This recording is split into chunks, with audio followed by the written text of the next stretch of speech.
మీ పిల్లలు చదువులో తిరుగు లేకుండా విజయం సాధించాలి అంటే ఈ ఒక్క పూజ చేయండి చాలు.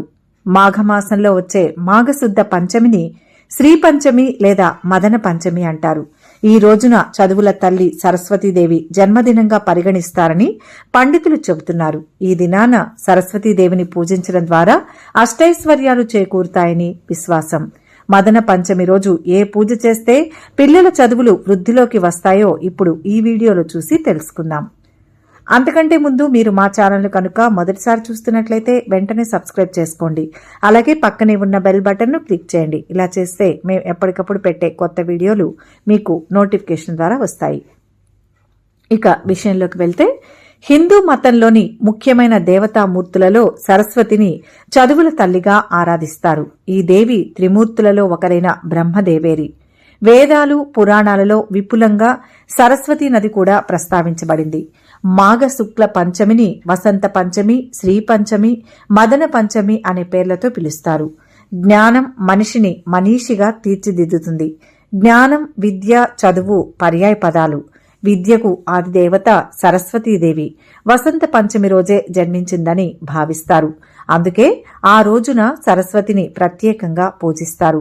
అంతేకాదు, అమృతం కోసం దేవదానవులు పాల కడలిని చిలుకుతుండగా ఈ రోజునే శ్రీ మహాలక్ష్మి ఆవిర్భవించిందని, అందుకే దీనిని మదన పంచమిగా కూడా పేర్కొంటారు. యాదేవి సర్వభూతేషు విద్యారూపేణ సంస్థిత, సకల విద్యా స్వరూపిణి సరస్వతిగా ఆవిర్భవించిన పరమ పావన తిథి. బ్రహ్మ వైవర్త పురాణం సహా పలు పురాణాలు ఈ రోజున సరస్వతీదేవిని అర్చించాలని పేర్కొంటున్నాయి. మాఘశుక్ల పంచమ్యాం విద్యారంభే దినేపి చ పూర్వేహ్ని సమయం కృత్య తత్రాహ్న సంయుతః రుచిః. వసంత పంచమి రోజున ప్రాతకాలంలో సరస్వతీదేవిని పూజించి విద్యారంభం చేయాలని శాస్త్రవచనం. ఈరోజు మహాగణపతిని షోడశోపచారాలతో పూజించాలి. సరస్వతీదేవి ప్రతిమలతో పాటు జ్ఞానానికి ప్రతీకలైన పుస్తకాలు, లేఖనులను పూజాపీఠంపై ఉంచి అష్టోత్తరం చదివి తెల్లని కుసుమాలు, సుగంధ ద్రవ్యాలు, చందనంతో అర్చించి శుక్ల వస్త్రాన్ని సమర్పించాలి. ఈ రోజున చాలా మంది తమ పిల్లలకు అక్షరాభ్యాసం కూడా జరిపిస్తారు. తద్వారా ఆ తల్లి కరుణా కటాక్షాలు లభించి అపారమైన జ్ఞానం సిద్ధిస్తుందని, నిరాటంకంగా విద్యాభివృద్ధి జరుగుతుందని ప్రజలందరి విశ్వాసం. పూర్వకాలంలో రాజులు తమ ఆస్థానాలలో దర్బారులు నిర్వహించి కవితా గోష్ఠి జరిపి కవులు, పండితులు, కళాకారులను సత్కరించడం ఆనవాయితీగా ఉండేది. విధాత బ్రహ్మ సైతం పరాశక్తిని శారదామాత రూపంలో దర్శించి ఆరాధించి ఆమె కృప వల్ల సృష్టి రచనను సృజనాత్మకంగా ఆరంభించాడు. గాయత్రీదేవి 5 రూపాలలో సరస్వతీదేవి ఒకటి. గురుశాపం వల్ల విద్యను కోల్పోయిన యాజ్ఞవల్యుడు సూర్యుని ఆరాధించగా అతనికి సరస్వతి ఉపాసనను సూర్యభగవానుడు ఉపదేశించాడు. సరస్వతి కృపతో స్మృతి శక్తిని తిరిగి సంపాదించిన యాజ్ఞవల్క్యుడు మహావిద్వాంసుడయ్యాడు.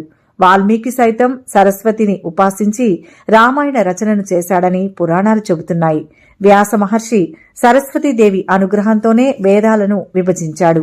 అష్టాదశ పురాణాలను ఆవిష్కరించి భారత, భాగవత, బ్రహ్మసూత్రాది రచనలు చేసి భారతీయ సనాతన ధర్మ వ్యవస్థకు మూలపురుషుడిగా నిలిచాడు. తెలుగులో భాగవతాన్ని రచించిన పోతన మహాశయుడు కూడా సరస్వతీదేవి అనుగ్రహం పొందడమే కాదు, ఆ గ్రంథాన్ని పొట్టకూటి కోసం నరులెవ్వరికీ అంకితమివ్వనని వాగ్దానం చేశాడు. ఈ వీడియో కనుక మీకు నచ్చినట్లయితే లైక్ చేయండి, షేర్ చేయండి. మరిన్ని ఆధ్యాత్మిక విషయాల కోసం మా ఛానల్ను సబ్స్క్రైబ్ చేసుకోండి.